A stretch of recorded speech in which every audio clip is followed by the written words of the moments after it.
They say intimacy reveals the truth, but what if the truth is hiding behind every touch, every moan, every move? What if the woman you're falling for isn't giving you her heart, just a performance she's mastered to stay in control? Before you lose yourself in her body, ask yourself one thing. Is this connection or a calculated game? Ladies, gentlemen, and those who think they've figured women out, let me tell you a truth few dare to say out loud. Sex isn't just physical, it's language, it's confession, it's revelation. A woman's favorite position? It's never just about the position, it's about power, submission, control, or fear disguised as lust. And when a woman shows you what she loves in bed, she's showing you who she really is underneath the image, the perfume, and the practiced smile. Now let's get real. Position one, the one where she's always on top. Not sometimes, always. She doesn't trust you to lead. She doesn't feel safe with you in control. She's either been hurt before and now she needs to dominate the moment, or worse, she sees you as someone she can use for her own release, her own agenda, her own selfish thrill. That's not intimacy. That's self-preservation. And when you build with someone who's in self-preservation mode, you're never in partnership, you're in a performance. Position two, the one where she turns her back to you. Now, don't get me wrong, sometimes that position is just spicy, exciting, and raw. But when it's her go-to, every time, pay attention. Because when a woman can't face you in the most vulnerable moment, something's broken. She doesn't want to look into your eyes. She doesn't want to be seen. That's a warning. You can't trust someone who's hiding during intimacy. If she hides in the sheets, she'll hide secrets from your soul. Position three, the one where pain is pleasure. Again, I'm not here to shame anyone's kink, but when a woman only feels alive when she's being hurt, punished, or dominated, that's a story from her past crying out through her present. She's not in love with you. She's in a war with herself. And when someone is at war with themselves, they can never build peace with you. You'll be trying to love her while she's busy trying to punish herself, and you'll get caught in the crossfire. So no, this isn't about sex. It's about reading the signs. It's about emotional maturity, about energy, about intention. If she chooses pleasure that disconnects instead of unites, if she needs domination to feel seen, if she turns away when love should be looking eye to eye, don't trust the lust, trust the pattern. Not every woman who turns you on is meant to turn into your future. Let's elevate the conversation. Let's stop being fooled by curves, chemistry, and chaos in the dark. Watch her heart, not just her hips. Watch her consistency, not just her cravings. Because true intimacy isn't just what happens in the bedroom. It's what happens when you undress the ego and meet the soul. When a woman always insists on being on top, it's more than just preference. It's a form of control. This isn't about a playful switch in roles or enjoying a variety of expressions in intimacy. This is deeper. This is a coded message. When she always needs to be in that position, she is telling you something about how she views you, and more importantly, how she views herself. This type of woman often carries invisible armor. She's been hurt, let down, or disappointed in ways that made her believe the only way to avoid being used is to take control of everything, even in the most intimate spaces. Her need to dominate in the bedroom is not necessarily born from passion, but from a deep-seated distrust. She might seem confident, assertive, or sexually liberated, but in truth, she may be masking wounds that never healed. She doesn't want to be vulnerable. She doesn't want to surrender. She wants to lead because leading makes her feel safe. Being on top gives her the illusion of control, and control is what keeps her from falling apart. She's telling you without words that she doesn't trust you to guide the experience. She doesn't trust you to honor her body, to hold her emotionally, or to lead her to connection without taking advantage. So she leads instead. Now, ask yourself, can you trust someone who's always trying to stay 2 steps ahead of intimacy? Can you build with someone who fears vulnerability even in moments that require surrender? She might crave the closeness, she might crave the release, but she does not crave the risk of being emotionally seen. This woman does not trust love, she trusts strategy. And when someone is always strategizing, even in the bedroom, there's no space for true connection. You'll notice it in other parts of the relationship too. She always wants to make the plans. She insists on leading conversations. She avoids leaning on you emotionally and acts like she doesn't need anyone. She's independent, yes, but sometimes that independence is a survival tactic, not a strength. She may be driven by fear, fear of being let down, fear of being used, fear of being controlled like she once was. Her need to be on top is a metaphor for her entire approach to relationships. She needs to lead because following feels like surrender, and to her, surrender feels like danger. The tragedy is that many men mistake this behavior for confidence. They confuse control for power. They see a woman who takes charge in bed and think she's strong, fearless, and adventurous. But often, it's the opposite. Often, she's terrified. She's trying to avoid being hurt again, so she convinces herself that staying in charge means staying safe. And as long as she's safe, she never has to face the parts of herself that still ache for healing. A woman who always insists on being on top might not be trying to connect with you, she might be trying to protect herself from you. And here's the part most men miss. She might not even realize she's doing it. Her pattern might be so deeply ingrained that she thinks this is just who she is. But everything we do in intimacy tells a story. Every touch, every position, every preference reveals something about our emotional blueprint. Her desire to lead is her way of saying, I don't trust you to hold me. And that's not something you can ignore. Because if she can't trust you in the most vulnerable moment, what makes you think she'll trust you with her heart? Her walls may not be visible, but they're real. And they show up the moment she takes control, not because she wants power, but because she's terrified of losing it again. When a woman prefers the position where her back is always turned to you, it's not just about physical excitement, it's symbolic. It's a behavioral pattern wrapped in a sexual expression. On the surface, it may seem like nothing, just a sensual choice in the heat of the moment. But behind that choice often lies the truth far deeper than most realize. A woman who consistently chooses to turn her back during the most intimate act is unconsciously revealing that there's a disconnect. She wants the closeness, she wants the pleasure, she wants the experience, but not the emotional confrontation that comes with it. She wants to be touched but not seen, desired but not fully known. Her body may be available, but her heart is hiding. And that says more about her inner world than words ever could. This behavior is often learned. Maybe she's been through experiences that taught her to perform instead of connect. Maybe vulnerability was punished in her past. Maybe she learned that turning her face away was the safest way to engage without truly opening up. When a woman turns away from you during intimacy, she's guarding something. It could be pain, it could be shame, it could be fear that if you looked into her eyes for too long, you might see past the makeup, the beauty, the confidence, and into the fragile little girl hiding underneath. And for some women, that thought is terrifying.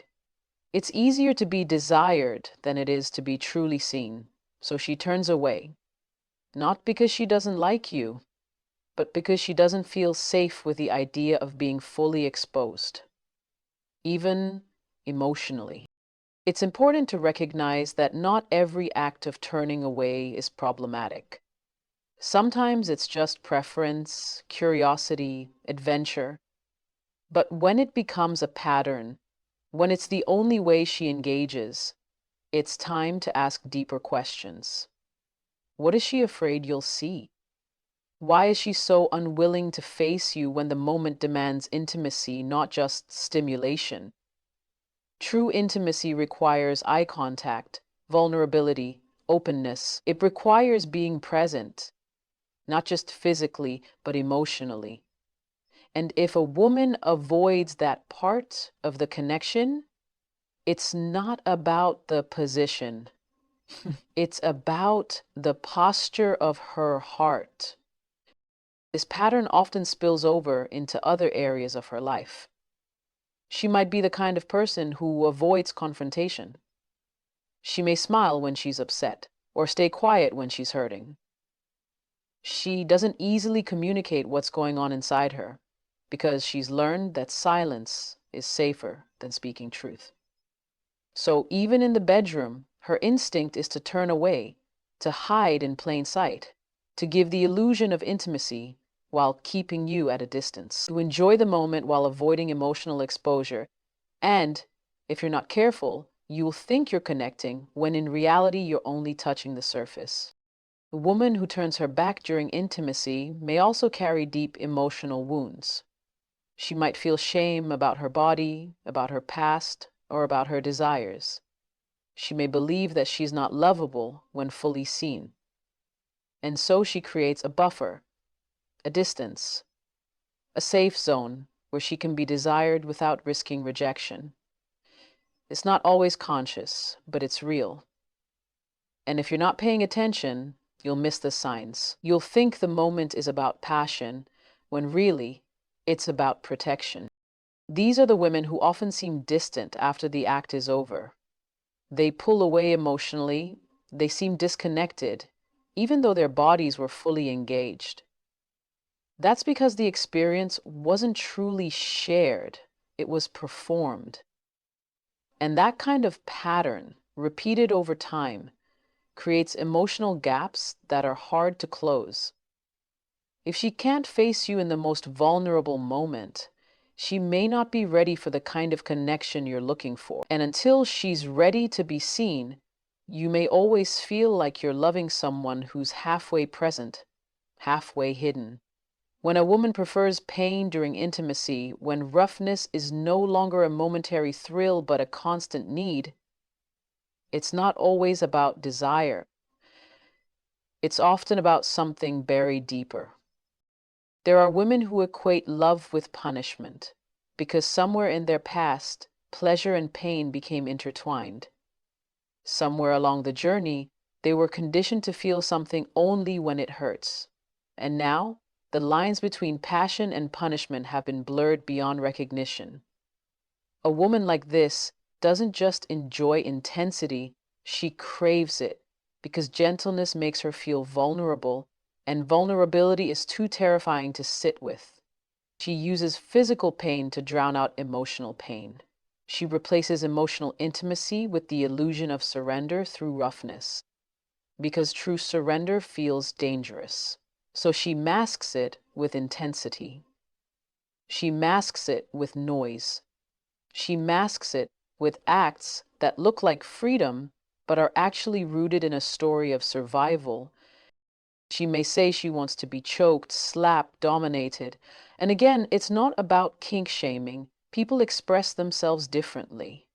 But when it's the only way she responds, when softness makes her uncomfortable, when connection feels boring to her, that's not a sexual preference.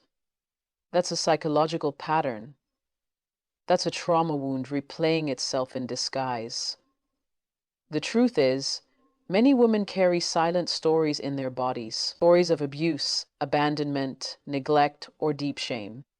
And over time, they become numb. And when you feel numb, pain starts to feel like proof that you're still alive. She doesn't want the pain because it feels good.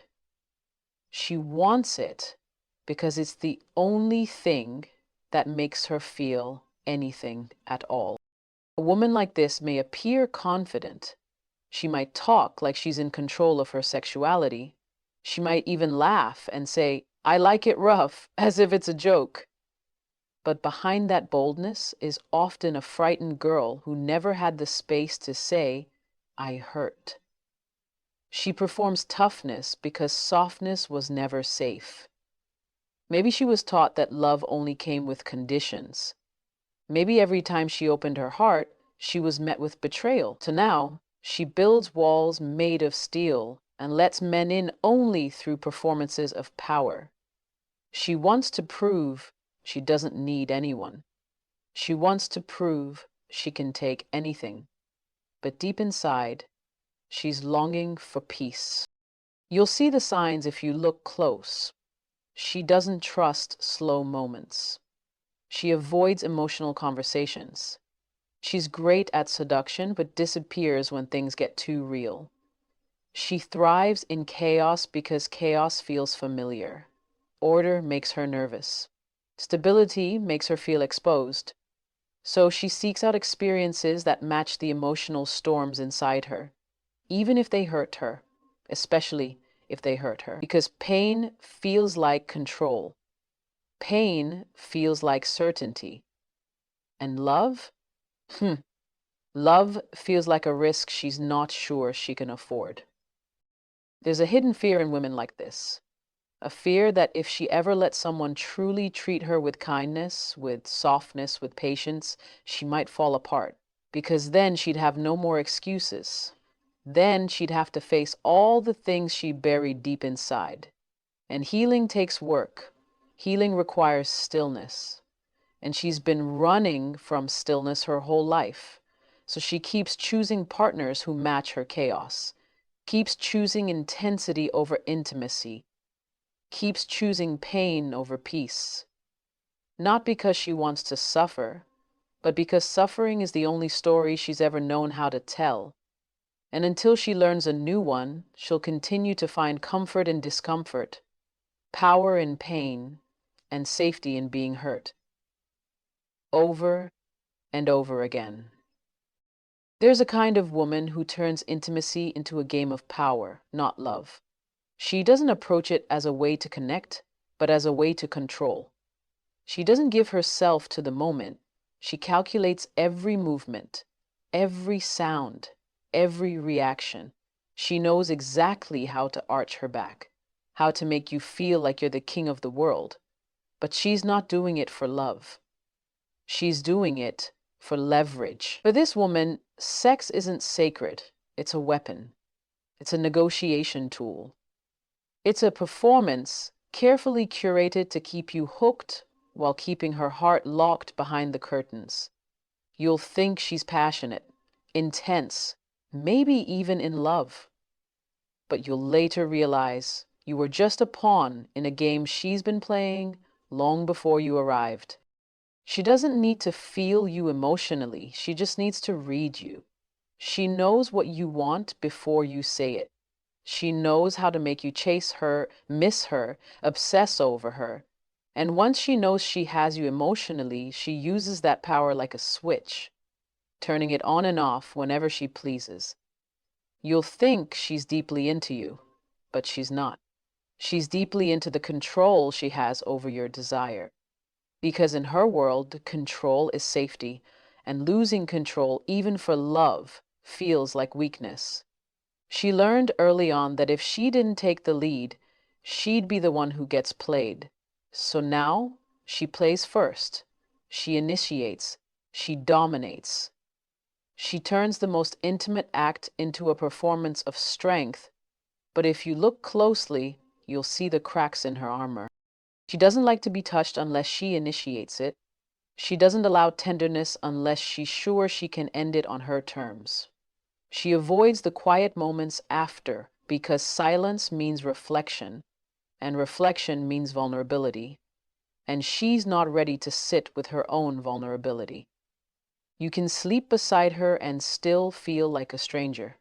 You can share your deepest truths, but she'll only share hers when they serve her purpose.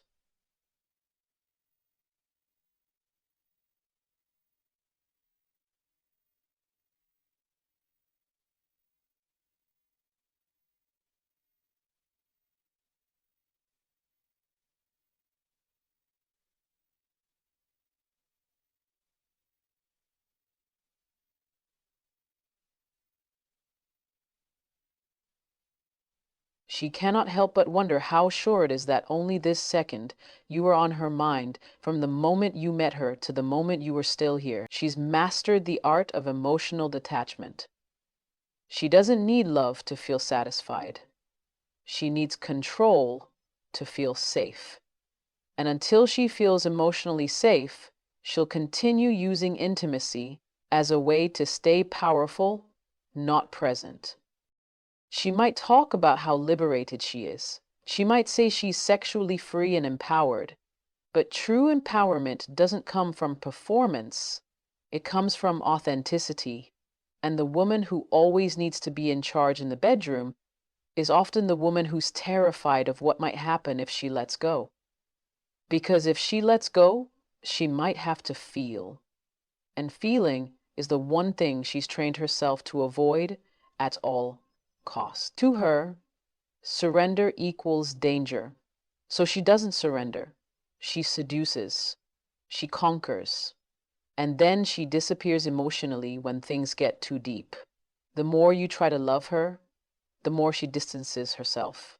The more you try to connect, the more she turns the experience into something transactional. It's not about shared connection, it's about emotional leverage. This kind of woman leaves you feeling desired but never loved. You feel needed in the moment but discarded afterward. She keeps you confused, guessing, addicted to her unpredictability. And in that confusion, you lose yourself trying to figure her out. But what you're really chasing isn't love, it's clarity. And she knows it. That's why she never fully gives it. Because the moment she gives you clarity, the game ends. The moment she shows vulnerability, the illusion of control fades. So she keeps the mystery alive, not because it's sexy, but because it's survival. Because if she ever truly opened her heart, she'd have to trust. And for a woman who's turned intimacy into strategy, trust is the most dangerous position of all. So if you find yourself entangled with a woman whose intimacy feels more like a performance than a connection, don't ignore the signs. You weren't made to be controlled, confused, or emotionally starved while being physically consumed. Love should feel safe, not strategic. It should build you, not break you. Choose connection over chaos, truth over temptation, and most of all, never mistake intensity for intimacy. Because when a woman uses passion to hide her pain, it's not your job to fix her. It's your responsibility to protect your peace.